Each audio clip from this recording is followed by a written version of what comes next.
বিসমিল্লাহির রহমানির রহিম। Informatics computer জোনের পক্ষ থেকে আপনাদেরকে স্বাগত জানাচ্ছি। আজকে আমরা মাইক্রোসফট এক্সেলে স্যালারি শিট কিভাবে তৈরি করতে হয় আমরা সেটা দেখব। এক্সেল ব্যবহার করতে হবে, সেক্ষেত্রে আমরা এক্সেল 2003 যে ডকুমেন্ট ভার্সনটা আছে সেটাতে আমরা একটু কাজ করব। প্রথমে এখানে যে অনেকগুলা সেল দেখা যাচ্ছে, অনেকগুলা রো কলাম সব রয়েছে। তো আমরা এখানে প্রথমে আমরা ক্যাটাগরিগুলো লিখি। প্রথমে আমরা নাম লিখে নিচ্ছি, নেম, তারপর হচ্ছে জব টাইপ, তারপরে হচ্ছে আওয়ার্স, তারপরে হচ্ছে ডে, তারপরে হচ্ছে আওয়ার চার্জ, বেসিক স্যালারি, তারপরে হচ্ছে অ্যালাউন্স, তারপর হচ্ছে লোন, টোটাল নেট স্যালারি। তো আমরা এগুলো একটু ডেকোরেশন করে নিচ্ছি, লেখাগুলো একটু সুন্দর করে সাজিয়ে নিচ্ছি। এই জায়গাটা আমরা সিলেক্ট করে নিচ্ছি। এটা ফন্ট সাইজ এখান থেকে আমরা যে আগে দেখেছিলাম, এই যে ফন্ট সাইজ এখান থেকে বড় করা যাবে। তো আমরা এখানে ফন্ট সাইজ দিচ্ছি হচ্ছে 13 দিয়ে দিই, 1 3, এখানে 13 লিখে এন্টার দিলে কাজ করবে। হ্যাঁ, এরপরে আমরা একটু জব টাইপ একটু বড় করে এগুলো একটু এইভাবে বড় করতে পারি আমরা চাইলে। আওয়ার্স, ডে,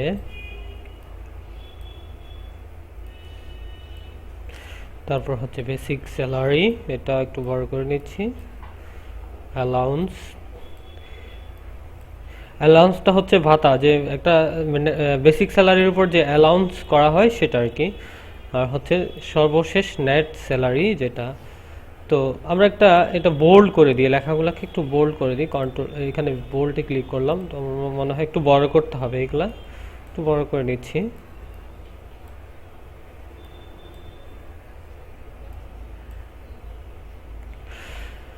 তো এখানে একটা শেডিং কালার ইউজ করি, এটা সিলেক্ট করলাম এভাবে, আমরা যেভাবে ওয়ার্ডে করতাম ঠিক সেম।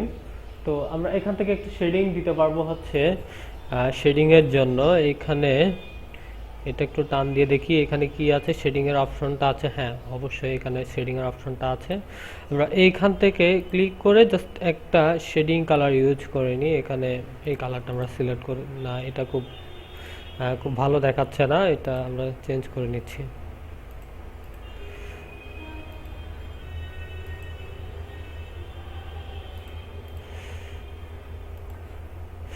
লেখার কালারটা আমরা হোয়াইট করে দিচ্ছি। তো আমার মনে হয় মোটামুটি খারাপ লাগছে না। তো আমরা এখানে নামগুলো লিখে নিই, আমাদের যে এমপ্লয়িগুলো থাকবে তাদের নামগুলো আমরা লিখে নিচ্ছি। এখানে আমরা নাম দিলাম আলী,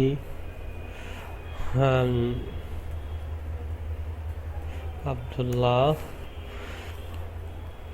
আহমেদ,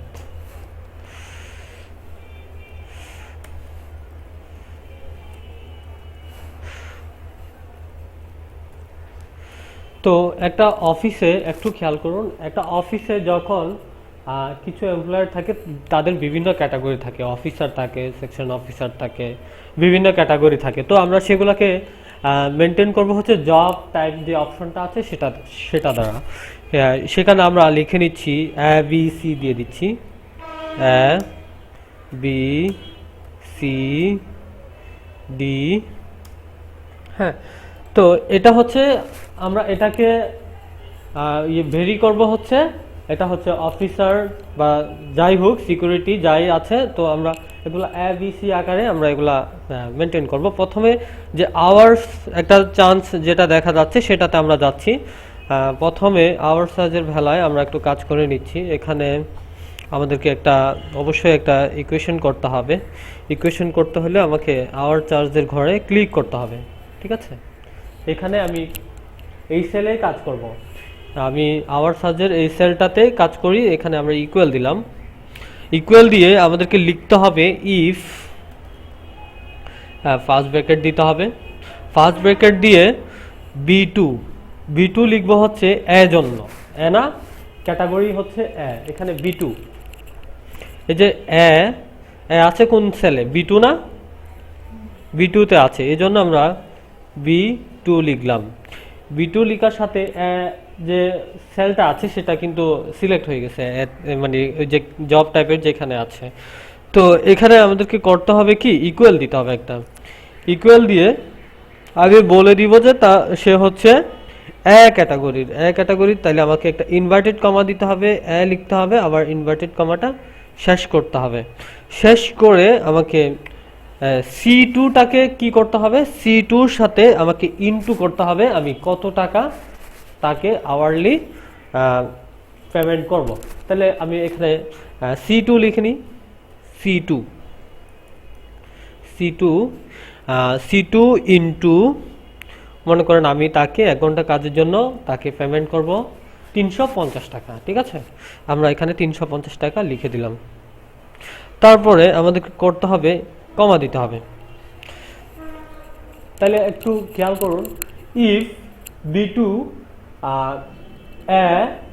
এ হচ্ছে তার ক্যাটাগরি জব টাইপের জন্য, লেখার পরে আমাদেরকে একটা কমা দিতে হবে। আমরা কি কমা দিয়েছি এরপরে, দিইনি, তাহলে একটা কমা দিতে হবে এখানে, এরপরে আমাকে একটা কমা দিতে হবে, এখানে একটা কমা দিলাম। তাহলে এখন দেখেন সি টু ইন্টু 350, তো এই যে পেমেন্টটা দেওয়া হবে এটা কিসের জন্য, 1 ঘন্টার জন্য। তাহলে আমরা 1 ঘন্টার জন্য আমরা হিসাব করছি। তারপরে সি টু কেন লিখেছি আমরা, এখানে শেষে যে সি টুটা লিখেছি সেটা হবে না, ঠিক আছে, এখানে কোনো সি টু লেখার দরকার নাই। তাহলে আমরা এখন লিখবো হচ্ছে এই যে এই সূত্রটাকে আমরা বারবার ফলো করতে হবে, শুধু আমার চেঞ্জ করতে হবে এটা এবং পেমেন্টটা। তাহলে একের যদি আমরা 350 টাকা দিই সেক্ষেত্রে আমার এর জন্য, তো বি তো আমি বি থাকে তো ঠিক সেম টাকা দিব না, তাহলে সেক্ষেত্রে আমাকে আরেকটা ভেরিয়েবল বের করতে হবে। তাহলে আমরা একটু যাই, এখানে ইফ লিখতে হবে আমাদের, আবার এখানে একটা কমা দিলাম না, হ্যাঁ ইফ লিখতে হবে, এটা ক্যাপিটাল এবং স্মল দুইটাই লেখা যাবে, কোনো সমস্যা নাই, আপনার যেটা ইচ্ছে সেটা লিখতে পারবেন। তাহলে ইফ লিখলাম, ইফ লিখে তো আমাকে অবশ্যই ব্র্যাকেট দিতে হবে, ঠিক না? তাহলে আপনারা বলেন এখন কি লিখবো, বি টু না, বি টু ইকুয়াল, এখন কিন্তু আমরা এ লিখবো না, এখন কি লিখবো, বি, ইনভার্টেড কমার মধ্যে থাকবে বি, তারপর একটা কমা দিতে হবে না, হ্যাঁ। এবার সি টু কে বলবো যে তাকে দিতে হবে, সে তো এখন অফিসার না, তাকে একটু কম দিলেও সমস্যা নাই, তাহলে আমরা তাকে দিব 300 টাকা। তাহলে সি টু ইন্টু, তাহলে তাকে আমরা 300 টাকা দিলাম। তাহলে আবার কি করতে হবে, আমাকে একটা কমা দিতে হবে, ঠিক না? তাহলে আমি এটার জন্য রেডি করে ফেললাম, বিয়ের জন্য কিছু বলবেন, বলেন। হ্যাঁ, এটা বি থ্রি না, আমরা এইটার ক্ষেত্রে আমরা ফলো করব, আমরা জাস্ট এগুলো জব টাইপ ফলো করছি, ঠিক আছে, আমরা শুধু এটার জন্য রেডি করছি, আমরা বির জন্য 3 দিব না, আমরা এ কে ফলো করব। যদি এটা যদি এ হইতো তাহলে কি হইতো, মানে এটা তো এ বি সব হইতে পারে, ঠিক না? তো এই জন্য আমরা একটাকে ফলো করছি এবং পরবর্তীতে এগুলা সবগুলাতে দিয়ে দিব। আপনারা একটু এটা একটু খেয়াল করেন, এখন হয়তো মাথায় আসতেছে না, চলে আসবে। তারপর আবার দিব হচ্ছে ইফ, ইফ, তাহলে আমাদেরকে দিতে হবে ফার্স্ট ব্র্যাকেট দিলাম, দিয়ে এখন আমি একটু তাহলে দ্রুত লিখে যাই, V two equal inverted comma C, তারপর কমা সি টু ইন্টু তাকে দিব 250, তারপর ইনভার্টেড কমা ক্লোজ করে নিলাম, কমা ক্লোজ করে কমা দিলাম, তারপর আবার লিখতে হবে ইফ, ইফের পরে একটা ব্র্যাকেট দিতে হবে, দিয়ে আমাকে করতে হবে কি, বি টু ইকুয়াল, এটা কি দিব এখন বলেন তো, ডি। তাহলে ডির পর একটা কমা দিতে হবে অবশ্যই, ডি লিখলাম, তারপর হচ্ছে সি টু ইন্টু কত দিব তাকে 200 টাকা দিচ্ছি। তাহলে আমাদেরকে কি করতে হবে, এখন কমাটা শেষ করতে হবে। কয়টা কমা দিতে হবে, একটা কমা দিতে, ইনভার্টেড কমাটা এখন আর কমা দিতে হবে না, কারণ আমাদেরকে এখানে আর কোনো, এখানে যদি আরও অপশন থাকতো তাহলে আমরা দিতাম আর কি কমাগুলো।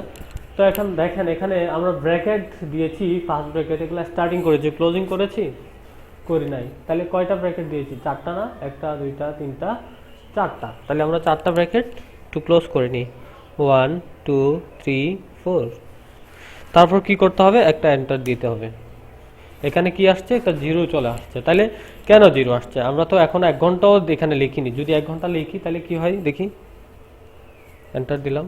দেখেন এখানে 1 ঘন্টা লেখার সাথে সাথে 350 টাকা এই যে আওয়ার চার্জের করে তার স্যালারিতে যোগ হয়ে যাচ্ছে। যেমন আমরা যদি এখানে 10 ঘন্টা লিখে দিই, তাহলে দেখেন এইভাবে চলে আসছে। তো আমরা কিন্তু এগুলোর জন্য ভেরিয়েবল রেডি করে ফেলেছি। তাহলে এখন যদি আমি এক কাজ করি, এটাকে সিলেক্ট করে যদি এখানে কন্ট্রোল ডি দিয়ে দিই, এটাকে বলে ড্র্যাগিং। আমরা এখান থেকেও যদি এভাবে টান দিয়ে দিই সেটাও হয়। এখানে ফলস দেখাচ্ছে কারণ এটা আমি একটা বেশি করেছি। যাই হোক, আন্ডো দিয়ে দিচ্ছি। আমরা করব হচ্ছে 4টা ঘরের জন্য, কারণ সে পায়নি ভেরিয়েবল আর। তো এখানেও যদি আমি, তা আমরা বির জন্য কত টাকা ফিক্স করেছিলাম, 300 টাকা না, 300 টাকা। তাহলে আমরা একটু 2 ঘন্টা দিয়ে দেখি। দেখেন 300 দিয়ে কিন্তু কাজ করছে, মানে 600। তারপর এরপরে সিতে দেখি সে 1 ঘন্টা কাজ করলো, দেখেন 250, সেও 1 ঘন্টা কাজ করলো 200। তাহলে আমরা মোটামুটি এই আওয়ার্সের যে অপশনটা আছে সেটা আমরা রেডি করে ফেলেছি। পরবর্তী যে ডে আছে সেটা হচ্ছে আমাদের বেসিক স্যালারির সাথে যোগ হবে। তো এটাও কিন্তু সেম, সূত্রটা কিন্তু সেম, কিন্তু এখানে শুধু একটা অপশন চেঞ্জ হবে, সেটা হবে আমাদের D2। কেন, আমরা আওয়ার্সের জন্য D2 দিয়ে কাজ করব কোথায়, বেসিক স্যালারিতে। তাহলে আমরা এই সূত্রটা দেখেন এখানে ক্লিক করলে C2, ঠিক আছে, C2 আমরা এটার জন্য ফর্মুলা রেডি করেছি। এখন ফর্মুলা রেডি করব D2 এর জন্য। তাহলে আমরা এক কাজ করি না, এই অপশনটাকে পুরোটা কপি করে নিই, লিখে নিতে পারি, কপি করেও নিতে পারি। আমি জাস্ট সময় বাঁচানোর জন্য আমি জাস্ট এটা কপি করে নিচ্ছি এখান থেকে, কপি করলাম। তারপর বেসিক স্যালারিতে ক্লিক করলাম, ক্লিক করে এখানে এটা পেস্ট করে দিলাম। কিন্তু পেস্ট করে দিলে এখানে একটু সমস্যা আছে, যেটা হচ্ছে আমাকে এগুলো অবশ্যই D2 করতে হবে। D2 যতগুলো C2 আছে এগুলাকে আমাকে করতে হবে D2 D2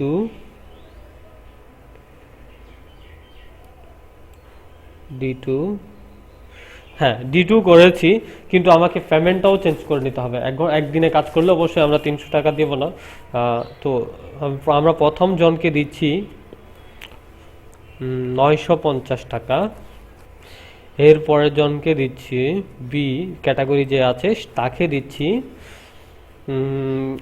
900 টাকা। এরপরে এই যে সি ক্যাটাগরি যে আছে তাকে দিচ্ছি আমরা 800 টাকা। তারপরে যে শেষে একেবারে ডি ক্যাটাগরি আছে তাকে দিচ্ছি আমরা 500 টাকা। তারপর আমরা মনে হয় একটু এন্টার দিয়ে দেখি কোথাও সমস্যা। D2 আচ্ছা, এখানে ইকুয়াল একটা বেশি হয়েছে। হ্যাঁ, এখন ঠিক আছে। আচ্ছা, এখানে আমরা ডের বেলায় 1 দিলাম, দেখেন 950, ঠিক আছে। ঠিক এটাকে যদি আমরা একটু ড্র্যাগিং করে নিচে, এটাকে কন্ট্রোল ডি দিলে হয়, ঠিক আছে। সিলেক্ট করে নিলাম, আমরা প্রথমে ড্র্যাগিং করে দেখছি, এখন কন্ট্রোল ডি দিয়ে দেখি। হ্যাঁ, কন্ট্রোল ডি সিলেক্ট করে জাস্ট প্রথমটা সহ সিলেক্ট করতে হবে। প্রথমটা সিলেক্ট করে আমার যতটুকু অপশন আছে ততটুকু আমরা কন্ট্রোল ডি দিয়ে দিলাম। তারপরে এখানে লিখে দিলাম সে 1 মাসে কাজ করলো কয়দিন, 20 দিন। আবার এরপরে জন কাজ করলো 1 মাসে আপনার 22 দিন। এরপরে যে সি ক্যাটাগরি যে আছে সে কাজ করলো 1 মাস শেষে দেখা গেল 25 দিন। আবার এরপরে একজন ডি ক্যাটাগরি আছে, সে কাজ করলো 28 দিন। তাহলে আমরা সাথে সাথে পেমেন্টগুলো এই পাশে পেয়ে যাচ্ছি। হ্যাঁ, তাহলে আমাদের কি কোনটা কোনটা শেষ হলো? আমাদের আওয়ার্সের বেলায় যেটা ঘটনা ঘটেছে সেটা আমরা পেয়েছি, তারপর ডের বেলায় যেটা মানে তার পেমেন্ট দেওয়ার কথা ছিল সেটাও আমরা পেয়েছি। তারপরে হচ্ছে অ্যালাউন্সটা কি? অ্যালাউন্সটা হচ্ছে বেসিক স্যালারির উপর একটা পার্সেন্টেজে তাকে একটা পেমেন্ট দেওয়া হয়, যেমন মেডিকেল অ্যালাউন্স বলে, বিভিন্ন বাসা ভাড়ার জন্য বিভিন্ন ধরনের একটা মানে অ্যালাউন্স করা হয়। তো আমরা এখানে 25% অ্যালাউন্স দিব, সেটা হচ্ছে তার বেসিক স্যালারির উপর। তো বেসিক স্যালারির উপর যদি আমরা 25% যদি অ্যালাউন্স করি, তাহলে এখানে ইকুয়াল দিতে হবে। ইকুয়াল দিয়ে আমাদের করতে হবে ইফ লেখে ফার্স্ট ব্র্যাকেট দিতে হবে। ফার্স্ট ব্র্যাকেট না দিলেও সমস্যা নাই। এখানে আমরা দিব কোনটার সাথে? বেসিক স্যালারির সাথে না? বেসিক স্যালারিকে আমরা একটা শর্টকাট ফর্মুলা করে নিচ্ছি, সেটা হচ্ছে ইকুয়াল দিব। এটাতে ক্লিক করলে আমাদের F2 যেটা আছে সেটা এখানে চলে আসবে, দেখছেন? ক্লিক করার সাথে সাথে চলে আসছে। ইনটু আমরা কত পার্সেন্ট দিব? আমরা দিব 25%, ইনটু 25%। তাহলে আমরা একটু পার্সেন্টে শিফট চেপে ধরে পার্সেন্টে ক্লিক করলাম, তারপর আমরা একটু এন্টার দিয়ে দেখি কি হয়। হ্যাঁ, যদি তাকে 25% দেওয়া হয় 19,000 টাকায়, তার যে আসে অ্যালাউন্স আসে সেটা হচ্ছে 4,750 টাকা। তো আমরা এখানে করেছি ঠিক এই বেতনের কাঠামোর সাথেও এখানেও আমরা একটু ড্র্যাগিং করে দিই। কি দিব? কন্ট্রোল ডি দিয়ে দিই। তারপর হচ্ছে লোনের গড় আছে একটা। আচ্ছা, আমাদের একটা গড় একটু মনে হয় বেবি বাড়াইতে হবে। লোন তো আলাদা জিনিস, তারপর হচ্ছে টোটাল হবে।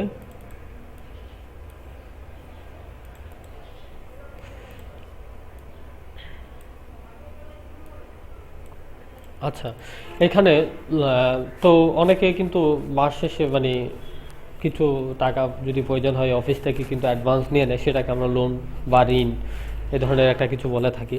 তো এখানে দিলাম সে লোন নিল 5,000 টাকা অগ্রিম। তাকে মাস শেষে এই টাকাগুলো কিন্তু পেমেন্ট করতে হয়।